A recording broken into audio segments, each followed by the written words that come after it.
Olá pessoal, tudo bem? Meu nome é Humberto Nicastro, eu sou nutricionista de formação, atuo na área de nutrição esportiva de modo geral e também no mercado de suplementação.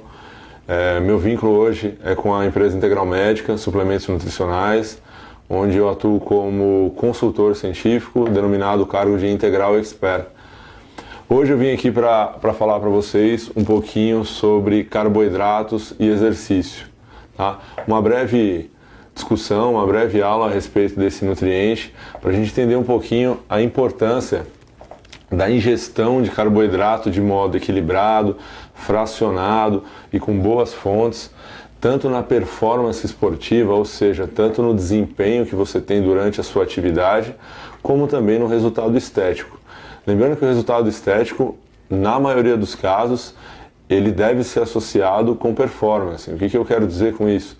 É importante que você tenha as duas coisas alinhadas, não buscar um objetivo estético meramente por alcançar uma medida, sem critério algum, mas que o resultado estético seja consequência de um trabalho crônico e multidisciplinar, onde envolva pelo menos um educador físico e um nutricionista, para que a gente possa então chegar no resultado almejado. E nesse contexto, um nutriente muito importante que a gente tem que considerar no plano alimentar de qualquer indivíduo e principalmente de atleta são os carboidratos.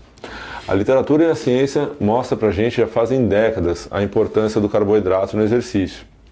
O carboidrato ele é a fonte primária de energia para qualquer atividade diária. Hoje a gente vive um modismo que a gente denomina aqui no nosso meio nutricional chamado de carbofobia. A pessoa tem medo de ingerir carboidrato, ela tem receio, então ela isenta a alimentação dela desse nutriente. Muitas vezes ela faz isso sem critério. Fazer isso sem critério leva a implicações negativas, como a gente vai discutir daqui a pouco. Fora isso, o carboidrato ele é indispensável não só para a fonte de energia, mas também para a adequação da composição corporal de qualquer indivíduo. Tá? A ingestão de carboidrato ela é parte de uma alimentação balanceada. Portanto, se você priva o seu organismo desse nutriente, haverá consequências. Consequências muitas vezes são chamadas de compensação. Uma hora seu organismo vai pedir e você vai, nem que seja instintivamente, você vai buscar esse nutriente. Um outro ponto importante é que no panorama atual que nós temos de atividade física e exercício, é muito comum nós acompanharmos em rede social ou até mesmo em programas de televisão atletas e a gente ter contato com a rotina desses atletas. E a gente observar que em alguns momentos da preparação, esses atletas não fazem uso de carboidrato ou restringem o consumo.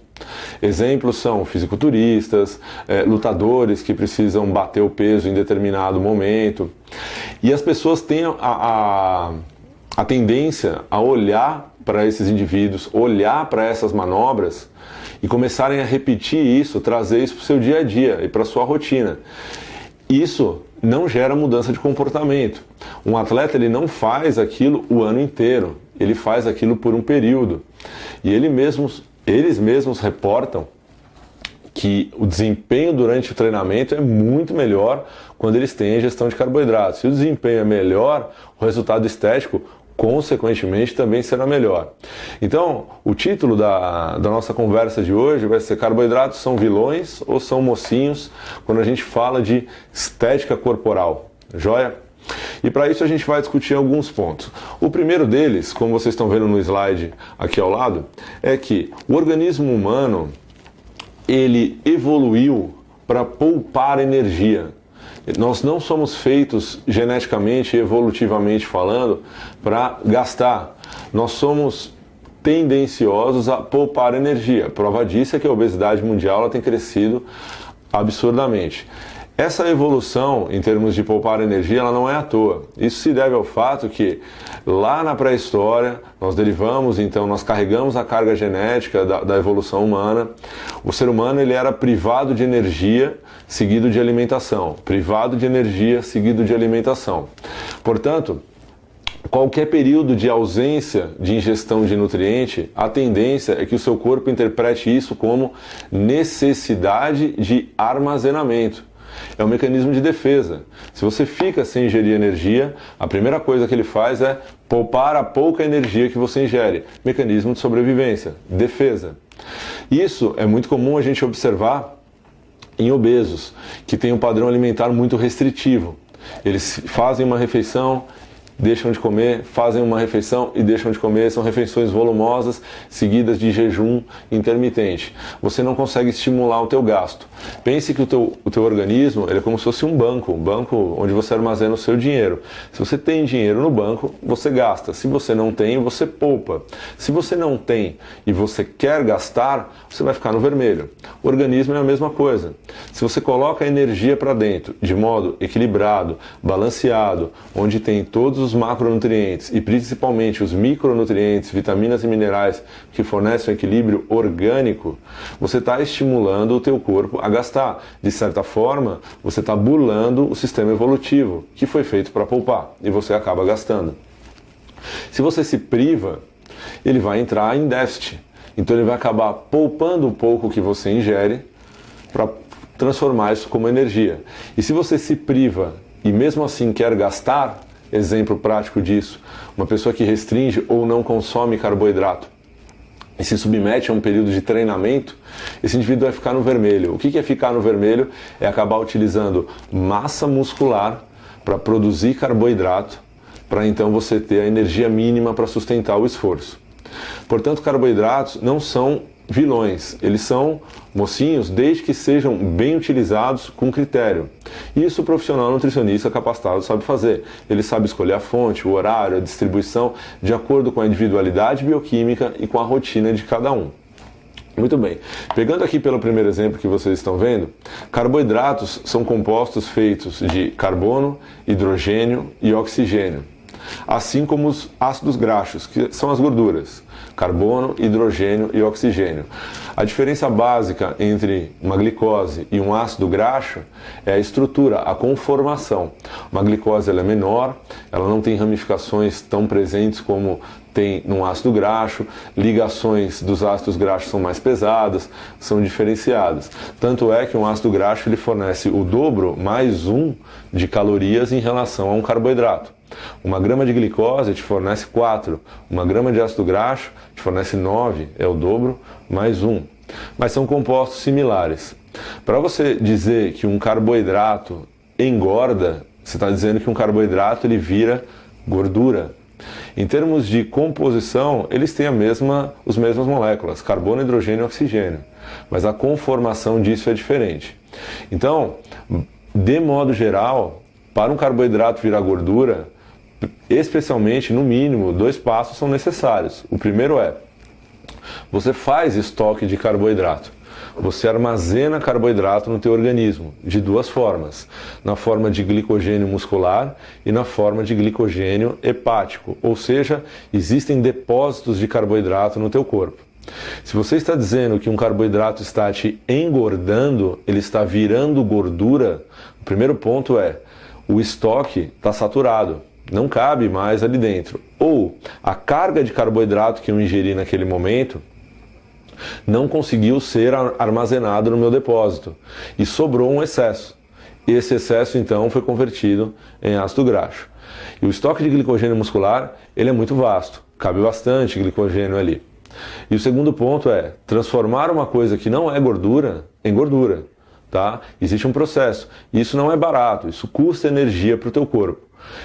Respondendo à pergunta, carboidratos podem engordar? Sim, sem dúvida, desde que o consumo seja feito de modo desproporcional e desequilibrado. Assim como a proteína também pode engordar. A proteína também pode virar gordura, se for consumida em excesso, fora de hora, fora de padrão, quantidades desregradas, desequilibradas em relação aos demais nutrientes, também podem ser transformadas em gordura. Tudo é questão de equilíbrio. Então esse é o primeiro ponto. Para um carboidrato se transformar em gordura, isso tem que ser feito de modo descriterioso e descontrolado também, ok? Dando continuidade, nós temos tipos de carboidratos que nós podemos ingerir na nossa dieta. E esse é o principal ponto. Nós temos um carboidrato chamado de carboidrato simples, como vocês estão vendo na figura, e aqui nós temos a glicose, a galactose e a frutose. Esses são carboidratos facilmente absorvidos pelo organismo, certo? Dando continuidade, nós temos os disacarídeos, que são duas moléculas de carboidratos que são conjugadas. Os exemplos aqui são a maltose, que são duas moléculas de glicose conjugadas.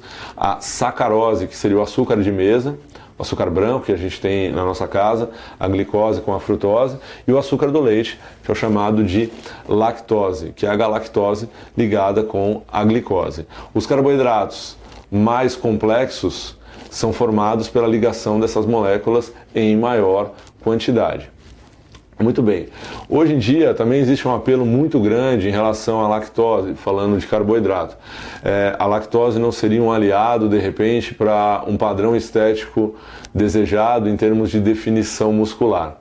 Hoje em dia a gente tem indivíduos que são intolerantes, a gente pode interpretar dessa forma, existem indivíduos que são intolerantes à lactose, portanto esses não podem ou devem restringir o consumo, depende do grau de intolerância, tá? Alguns fazem uso até de enzima conjugada para facilitar a digestão e não precisam necessariamente deixar de consumir a bebida láctea ou o derivado do leite, depende do grau de intolerância, isso precisa ser investigado por equipe multidisciplinar. Mas caso você não seja um desses indivíduos, não há qualquer restrição para que você não faça o consumo de bebidas lácteas, ok? Fora isso, existem indivíduos que são denominados hipersensíveis ao leite. Isso não tem nada a ver com lactose. Hipersensibilidade está relacionado com proteína, né? Hoje em dia é muito comum a gente ver as pessoas confundindo as coisas, trocando carboidrato por proteína. Então a pessoa restringe carboidrato na dieta e ela acaba colocando proteína, substituindo um pelo outro. Isso não deve ser feito porque são coisas totalmente diferentes. Um carboidrato, como a gente falou, é uma molécula composta de carbono, hidrogênio e oxigênio. Uma proteína é feita de aminoácidos, e o aminoácido é carbono, hidrogênio, oxigênio e nitrogênio. Esse nitrogênio que o aminoácido carrega na sua formação, ele distingue a função do aminoácido totalmente de uma molécula de glicose. Nitrogênio é um composto derivado de proteína com a função de construir tecido, fazer construção, reparação tecidual. Não é a função do nitrogênio gerar energia, como é a função dessas moléculas aqui, desses tipos de carboidrato que nós estamos vendo. A função do nitrogênio não é gerar energia. Por isso que substituir carboidrato por proteína é um raciocínio um tanto quanto pobre, porque você está trocando uma coisa feita para construção, colocando no lugar de uma coisa que foi feita para gerar energia. Não tem sentido. Mas a proteína não pode gerar energia? Pode, principalmente um aminoácido chamado de alanina. Mas a formação de carboidrato a partir da alanina é muito baixa. Cerca de 6% do total de carboidrato produzido no teu corpo é transformado em alanina. E é um ciclo que não é tão veloz, não é tão eficiente.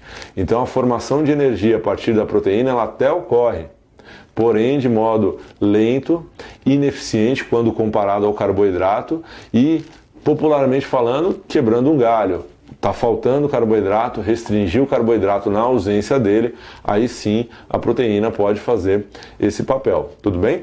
Dando continuidade aqui, joia.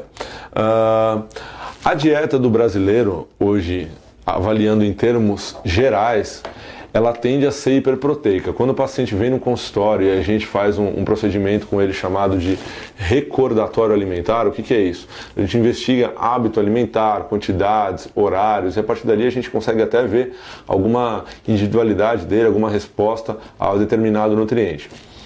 A gente observa que a dieta do brasileiro ela tende a ser hiperproteica. Hiperproteica significa que tem uma quantidade de proteína acima do recomendado. Se ela é hiperproteica, ela, consequentemente, ele priva algum nutriente. E as pessoas tendem instintivamente a privar carboidrato e trocar por proteína. Esse é um padrão muito comum no consultório que a gente pega. E quando as pessoas buscam a perda de peso, normalmente uma intervenção primária e padrão que a gente faz é reduz proteína e sobe carboidrato. Só o fato de você subir o carboidrato na dieta, e vocês vão ver o porquê, a perda de peso, a de gordura, melhor dizendo, ela é estimulada constantemente. Então, respondendo mais uma vez, carboidrato é vilão ou é mocinho? Depende da forma como você administra, depende da forma que você consome. Mas de modo geral, se a gente pegar essas recomendações de Organização Mundial de Saúde, até mesmo da diretriz da Sociedade Brasileira de Medicina do Esporte, a recomendação em porcentagem do carboidrato é que a dieta seja feita de 55% a 60% desse nutriente. Ou seja, mais da metade da dieta de um indivíduo deve ser a base de carboidrato, visando desempenho e resultados sustentáveis em longo prazo. Obviamente que as manobras que eu citei no começo da aula, privação de carboidrato e etc., elas não envolvem essas recomendações. Isso é para mostrar que a nossa cultura, ela tende a restringir carboidrato e colocar mais proteína no prato. Isso é curioso, porque proteína é o nutriente mais caro para você adquirir. Carboidrato é o mais barato. E a gente tende a optar pelo mais caro achando que a gente está trocando um pelo outro. E na verdade isso não acontece. Tudo bem? Ok, seguindo. É muito comum a gente ver as pessoas fazendo as suas escolhas em termos de carboidrato por conta do índice glicêmico. O que é o índice glicêmico? O índice glicêmico seria a resposta que você tem frente à ingestão de um alimento rico em carboidrato. E você compara o comportamento do açúcar no sangue, ou seja, seria o índice glicêmico, o índice de glicemia, em relação à glicose pura. Quanto mais próximo da glicose esse valor estiver, a gente classifica o alimento como alto índice glicêmico. Seguindo por ordem de grandeza, a gente teria o alimento com moderado índice glicêmico e, por fim, um com baixo índice glicêmico. Como vocês estão vendo aqui na tela, um alimento com alto índice glicêmico é aquele que apresenta valor igual ou superior a 85. O alimento com índice glicêmico moderado é aquele que está entre 60 e 85. E o alimento com índice glicêmico baixo é aquele que está com por volta de 60. Tem que tomar um pouco de cuidado em relação a esse conceito quando você aplica isso no teu dia a dia. O porquê disso? Quando a gente fala de um alimento que tem alto, moderado ou baixo índice glicêmico, a primeira coisa que a gente tem que se perguntar é como que isso foi mensurado? Como que esse alimento chegou a ser classificado dessa forma? Os testes para classificação de índice glicêmico, eles são feitos da seguinte forma. O indivíduo, ele ingere uma carga daquele alimento puro, tá? Então, pegando como exemplo o pão branco, ele pegaria a porção de pão branco determinada no teste, ele ingeriria ela de forma pura, e isso geraria um padrão de comportamento na circulação comparado com a glicose, então seria um alimento de alto índice glicêmico. Porém, no dia a dia, na rotina das pessoas, não é comum isso acontecer. O que acontece é que as pessoas elas acabam misturando os alimentos, fonte de carboidrato com fonte de proteína, com fonte de gordura. E esse índice glicêmico, então, ele cai por terra. A partir do momento que você pega o pão branco e você adiciona nele algum recheio proteico ou alguma coisa do tipo, ele deixou de ser um alimento de alto índice glicêmico. Ele pode se comportar como moderado ou baixo, dependendo do que você coloca ali dentro e dependendo do que você está ingerindo de modo associado a ele.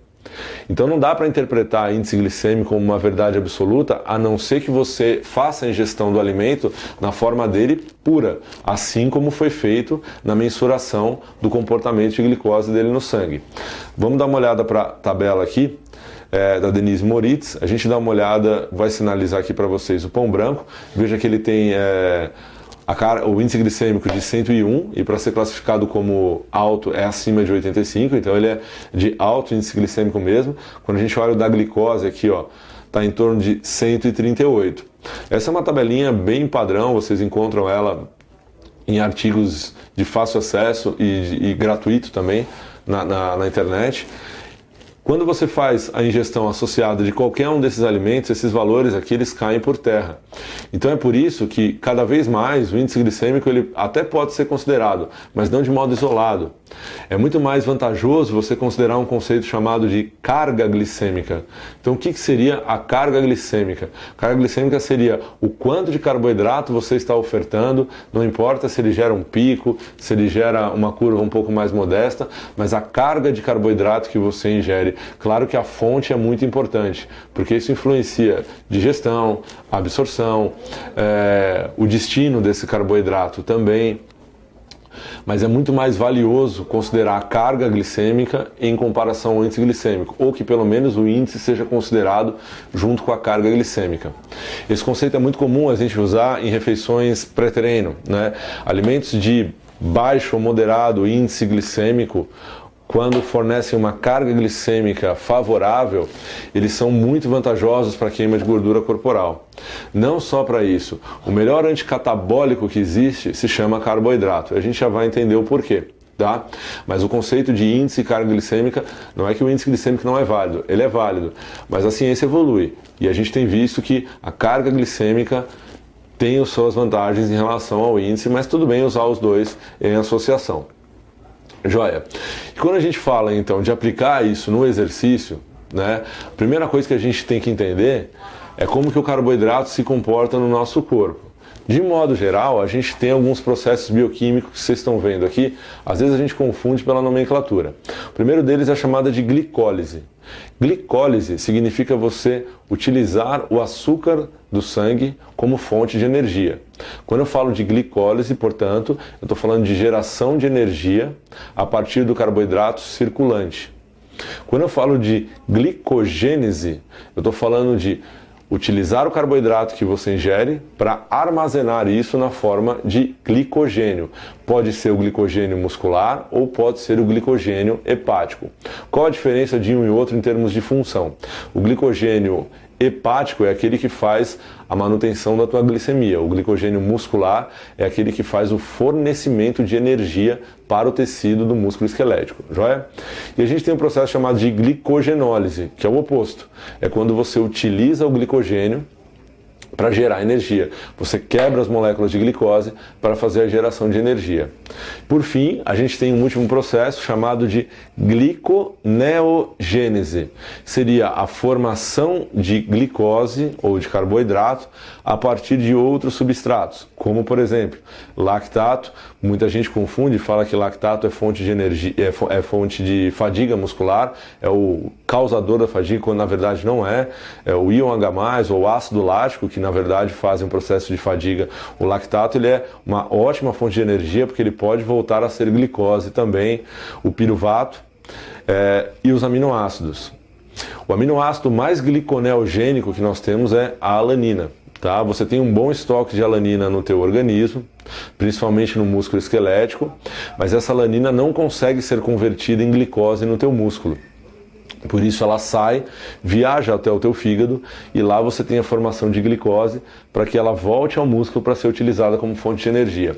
Por isso que o ciclo é ineficiente, porque para a produção de glicose ocorrer a partir de aminoácido, tem que ter um metabolismo interórgão. Não é no sítio onde a energia é utilizada. É lento, não é tão eficiente quanto ingerir o próprio carboidrato. Muito bem, vendo essas terminologias, dá uma olhada na tabela que eu estou apresentando aqui para vocês. Isso aqui são dados do Philip Nilsson, do Nilsson, mas não é o Philip, é o outro.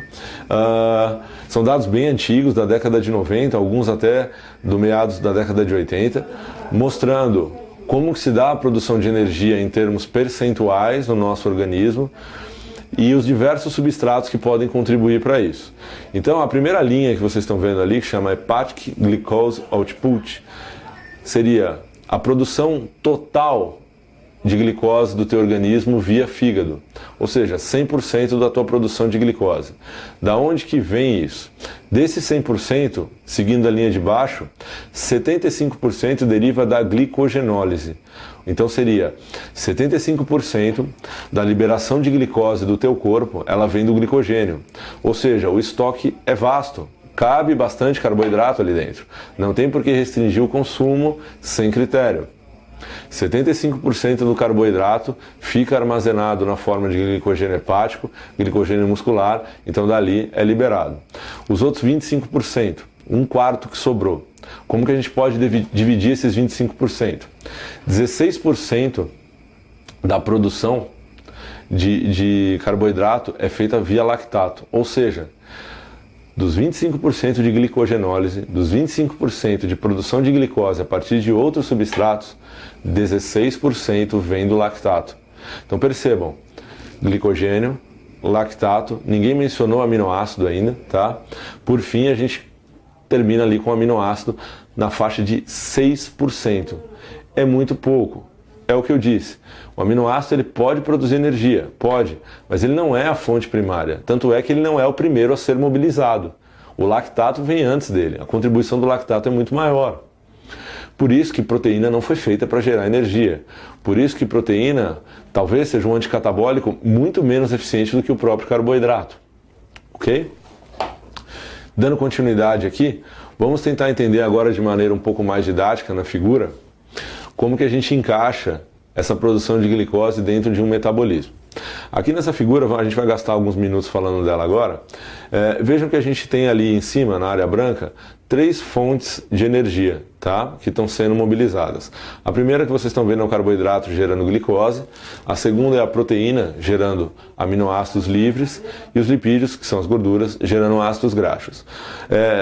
Na parte inferior da tela e no central inferior, você tem um ciclo chamado de ciclo de Krebs, que é o ciclo destinado à geração de energia. Joia? Então, quando você começa a se exercitar, quando você começa a contrair o teu músculo, quando você precisa gerar energia de modo aeróbio, isso aqui não engloba metabolismo anaeróbio, você mobiliza substratos, podem ser esses 3 que a gente citou, para que eles forneçam substratos para o ciclo de Krebs girar, por isso que ele é um ciclo, ele gira, e produzir energia. Ok, reparem que na figura existem 2 compostos ali na linha do ciclo de Krebs. Um deles se chama acetil-CoA. E o outro, que está em preto, um pouquinho abaixo dele, está escrito como OAA, traduzindo oxaloacetato. Reparem que tem uma seta também que aparece logo abaixo do acetil-CoA. O que essa seta representa? Que para o ciclo de Krebs girar de modo eficiente, a concentração de OAA, de oxaloacetato e de acetil-CoA, elas têm que ser proporcionais. Você tem que ter a conjugação de oxaloacetato com acetil-CoA. Quando eles se conjugam, o ciclo gira e então se dá a produção de energia. Isso é gasto de energia, então você pode interpretar que você gasta gordura dessa forma. Reparem que o acetil-CoA ele pode ser produzido, vejam as setas, a partir dos 3 substratos, tanto do ácido graxo, quanto de alguns aminoácidos, como também a partir do piruvato que deriva do carboidrato, da glicose. Mas a fonte primária de acetil-CoA é a gordura, é o ácido graxo. Você produz uma quantidade muito grande de acetil-CoA a partir do ácido graxo. Muito bem, então o limitante para você oxidar a gordura não é a produção de acetil-CoA a partir frente aos lipídios. O limitante é o quanto de oxaloacetato você tem para se conjugar com esse acetil-CoA para fazer o ciclo girar. E vejam que o oxaloacetato ele não vem do ácido graxo. Ele pode vir basicamente de 2 substratos. O primeiro deles, do aspartato, que é um aminoácido que também está presente no tecido muscular, ou ele pode vir do piruvato. Para o aminoácido vindo, para o oxaloacetato, ele vir do aspartato, o que é necessário acontecer? É necessário que haja quebra de proteína muscular, proteólise, catabolismo, para que você libere aspartato do teu músculo para produzir oxaloacetato. Por isso que você faz a ingestão de carboidrato, olhem na figura, você começa a produzir oxaloacetato a partir de piruvato, então você poupa proteína muscular, você não mobiliza a proteína muscular para fazer geração de energia, afinal ela não foi feita para isso, ela foi feita para a construção tecidual, então você ingere carboidrato na proporção certa, na quantidade certa e na fonte certa para você, de acordo com o seu estímulo. Não, a ingestão não é igual para todo mundo, tem a individualidade de cada um, o que funciona para um não funciona para o outro, para o colega. Então você ingere o carboidrato nessas condições, você então tem a produção de oxaloacetato a partir do piruvato, você poupa proteína muscular, você não vai precisar de proteína para gerar energia e você aproveita esse acetil-CoA gerado a partir da gordura. Tem uma frase bem antiga que diz assim, a gordura ela queima numa chama de carboidratos. É exatamente por isso, porque o acetil-CoA, para ele ser oxidado, para ele ser gasto, ele precisa então de oxalacetato se conjugando na mesma proporção para que o ciclo seja eficiente. Portanto, duas interpretações a gente tira daqui. O carboidrato é um anticatabólico muito eficiente. Tão eficiente que ele poupa proteína muscular, ele não direciona a proteína para geração de energia. Segundo ponto, para você oxidar a gordura de modo eficiente, você precisa de uma ingestão de carboidratos também equilibrada. A eficiência do sistema ela é dependente do equilíbrio, carboidrato e ácido graxo. Você precisa ingerir carboidrato para oxidar a gordura. Retirar gordura nem sempre é a principal manobra. Retirar carboidrato nem sempre é a principal manobra. Retirar carboidrato da dieta muitas vezes pode implicar em perda de peso. Massa corporal. Peso é um indicador muito bruto. Você não olha o que está compondo esse peso. Então, quando você fala de emagrecer, o que você está querendo dizer? Perder peso ou perder gordura? Exemplo, para um lutador que precisa bater o peso previamente à luta, ele não precisa necessariamente perder gordura, ele precisa perder peso. E se você retirar o carboidrato dele, então, pode ser que próximo na luta isso até seja um pouco vantajoso, dependendo da intensidade como que você faz isso. 70% do teu músculo aproximadamente é feito de água. Você tem uma quantidade de carboidrato grande dentro do músculo também. Se você priva carboidrato, de certa forma, você desidrata. Porque você tirando o carboidrato do músculo, você também perde conteúdo hídrico ali dentro. Então, mexer com essas manobras, isso tem que ser feito de modo pontual, como estratégia, né? Vamos fazer isso, mas depois a gente volta para a rotina atual. Vamos fazer isso por alguns dias, depois a gente volta. Retirar carboidrato por longos períodos, definitivamente, não é a melhor estratégia. A ingestão de carboidrato ela é fundamental para a perda de gordura corporal. Joia? Muito bem. Essa figura aqui ela ilustra de modo didático, não leve ao pé da letra esses tempos que estão aparecendo embaixo, de 10, 30 segundos, 2 e 5 minutos. Isso é apenas para ilustrar, tá? É modo didático. E ali a gente tem na vertical o percentual. Então, ou seja, de 100% da sua produção de energia, como que acontece a mobilização de substratos com o passar do tempo. Aqui reparem que ninguém está falando de intensidade do exercício, está se falando de duração somente, tá? Então, conforme você começa a se exercitar, as curvas que compõem essa figura começam a se comportar de modo diferente. Reparem que o que está em vermelho, que seria a glicólise, é rapidamente mobilizada. E com o tempo, você começa a mobilizar glicogênio muscular para então começar a fazer o gasto de gordura. Então o carboidrato é importante tanto para atividades de alta intensidade e curta duração, como também para para exercícios mais moderados e prolongados. Quando a gente fala de alta intensidade e curta duração, a gente está falando do popular HIIT, que acontece hoje em dia, por exemplo, treinamento intervalado de alta intensidade. Você mobiliza basicamente glicose sanguínea e glicogênio muscular. Quando a gente fala de um exercício aeróbio, uma maratona, um triatlon, por exemplo, uma natação de longa duração, a gente está falando de utilização de glicogênio muscular quase que inteiramente. Joia? Então, tanto para exercícios curtos e intensos, quanto moderados e longos, o carboidrato ele é a chave do processo. Por quê? Quando você tem energia disponível, isso implica em melhor rendimento esportivo. Melhor rendimento esportivo significa melhor geração de energia. Melhor geração de energia, melhor mobilização de gordura. Então significa num gasto energético aumentado. É fundamental a ingestão de carboidratos visando o desempenho esportivo também. Reparem na figura que conforme a gente aumenta a intensidade do exercício, então aqui esse gráfico ele mostra para a gente 4 intensidades. O rest seria repouso, né? 40% da intensidade máxima, 55% e 75% respectivamente.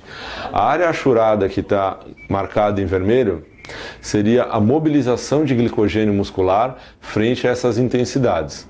Ou seja, quanto mais intenso é o exercício que você faz, maior é a tua mobilização de glicogênio muscular. Exemplos: musculação, o próprio HIIT, o popular CrossFit de hoje em dia, lutas, ou seja, exercícios com essa característica, eles têm uma necessidade de carboidrato muito grande.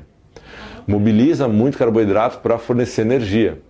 Portanto, duas considerações: você precisa consumir carboidrato antes desse exercício, antes não é na refeição, anterior. É no período anterior ao exercício. Se você vai treinar à noite, por exemplo, você precisa consumir o carboidrato em todo o dia que antecede o exercício. E você precisa repor isso também. Fazer essa reposição para a próxima sessão. Então o carboidrato, conforme a intensidade aumenta, maior é a necessidade de ingestão também. Ingestão, reposição, porque maior será o gasto. Muito bem. Reparem aqui, é um trabalho novo, esse daqui publicado recentemente, mostrando que uma sessão de HIIT, e a HIIT vamos interpretar aqui como sendo aqueles tiros seguidos de repouso ativo, né?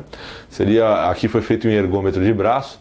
Uma sessão curta de HIIT, aqui se eu não me engano durou de 15 a 20 minutos, você tem aqui, como está sinalizado em vermelho, a redução de 25%, ou seja, 1/4 do conteúdo de glicogênio muscular, e isso considerando que os indivíduos que participaram desse estudo não estavam em jejum, eles tinham feito uma refeição anterior ao teste.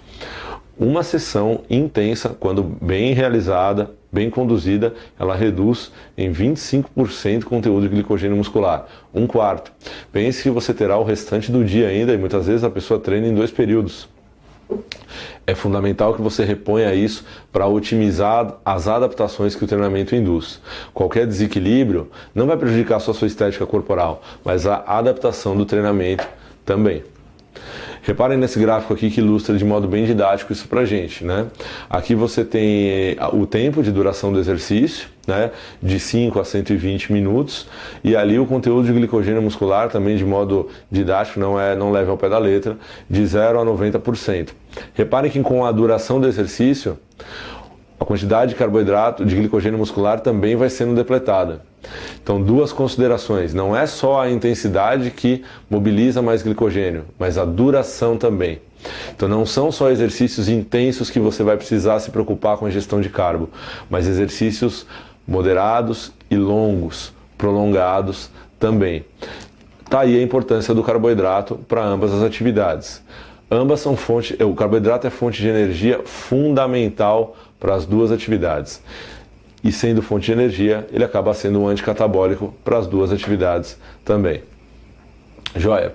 Existe uma estratégia muito comum que os indivíduos utilizam próximo à luta, principalmente, ou próximo a uma maratona, chamada de supercompensação de glicogênio muscular, onde eles restringem ou fazem a abstenção do consumo de carboidratos por aproximadamente 4 ou 5 dias, e nas 24 ou 48 horas anteriores ao evento esportivo, à luta, à maratona, à prova, o consumo de carboidrato ele é feito de modo excessivo para supercompensar a falta. Existe o mecanismo por trás do fenômeno, ele é eficiente em termos práticos, ele é eficaz num primeiro momento. Se o indivíduo ficar repetindo isso ao longo do tempo, ele vai se tornando menos eficiente.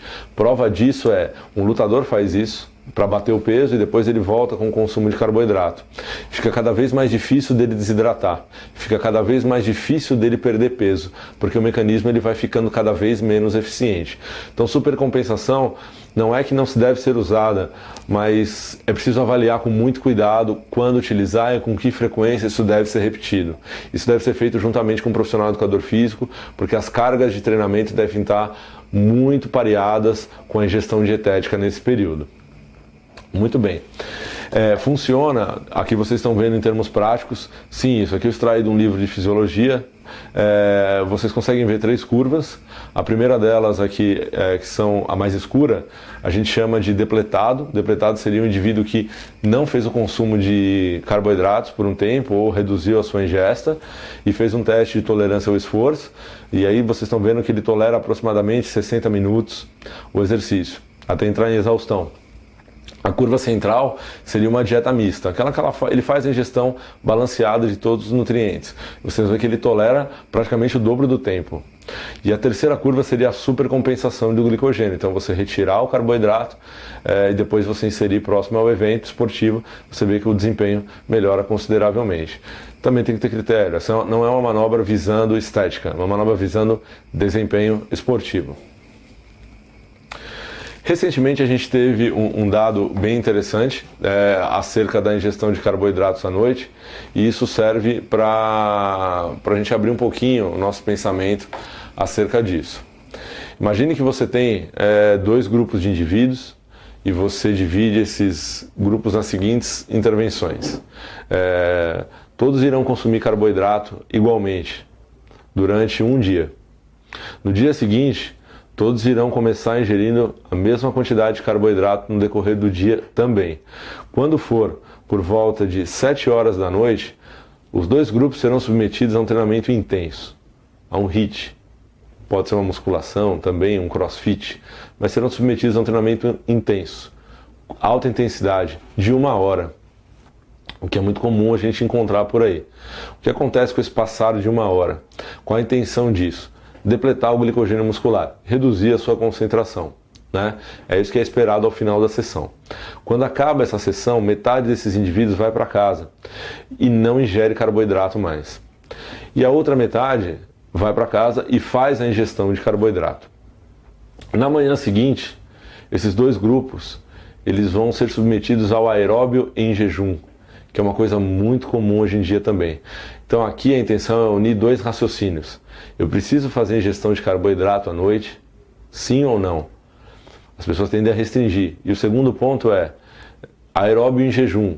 Quando eu for fazer, eu preciso ter ingerido carboidrato na noite anterior? Sim ou não? Essa é a pergunta. O que a gente pode observar nesse trabalho do grupo do John Hawley, publicado no JP recentemente, agora em junho desse ano, é que, vocês estão vendo na tela agora, quando o indivíduo não ingere, faz o exercício e fica sem ingerir o carboidrato, ele tem uma depressão considerável de glicogênio, é a área cinza que vocês estão observando. E a resposta fisiológica disso é a seguinte: o primeiro gráfico aqui de cima, que seria o painel A, vocês estão vendo oxidação de carboidrato. Claro que no estado alimentado a oxidação de carboidrato é melhor, você tem mais carboidrato disponível, você acaba mobilizando mais. E aí a gente está vendo a oxidação de gordura no painel B. É muito maior dos indivíduos que não consumiram carboidrato. Cuidado com esse ponto, tá? Porque passa a impressão que, olha, se eu vou fazer aeróbio em jejum, então eu não vou consumir carboidrato à noite. Depende do que você fez na noite anterior. Não se esqueça que esses indivíduos, eles fizeram um treinamento de alta intensidade na noite anterior, eles depletaram o glicogênio muscular parcialmente e aí depois eles foram ser submetidos ao aeróbio em jejum. Esse é um resultado agudo, é uma sessão.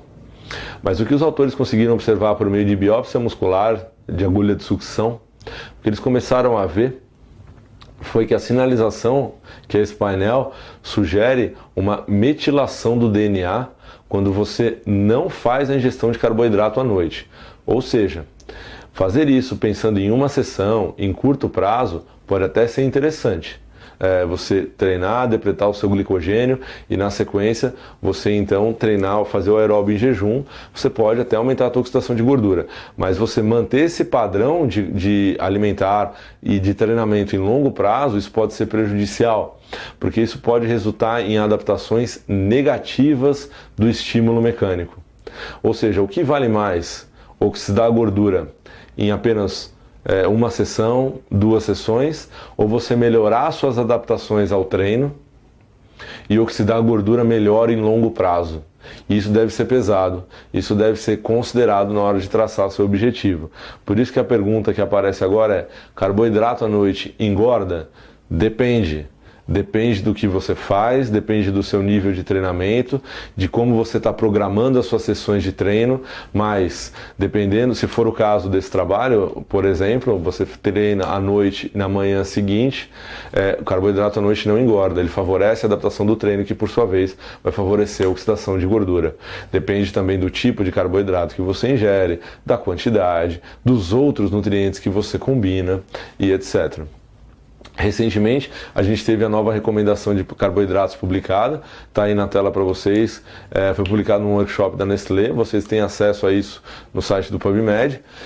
Quem publicou foi um pesquisador chamado Esker Dukendrup, é um estudioso no tema carboidrato, e ele, resumindo, ele cita isso para a gente que está em amarelo, que você consegue ingerir até 105 gramas de carboidrato por hora durante o exercício.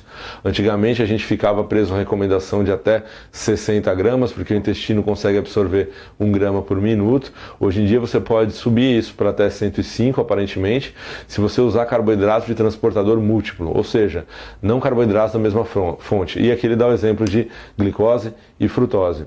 Ou seja, não tem que ter medo de ingerir carboidrato. Cada vez mais a gente está vendo que as recomendações elas podem e devem até ser aumentadas.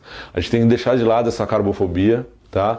A gente tem que encarar o carboidrato como um grande aliado, é um nutriente mais barato que a proteína e mais eficaz no fornecimento de energia e também na oxidação de gordura. Joia. Frente a isso, então, eu vou deixar o meu contato aqui para vocês. Esse é meu e-mail, que está aparecendo na tela. E esses são meus contatos nas redes sociais. Estou à disposição para o que for preciso. Quem quiser entrar em contato, fique à vontade. Muito obrigado pela atenção de todos.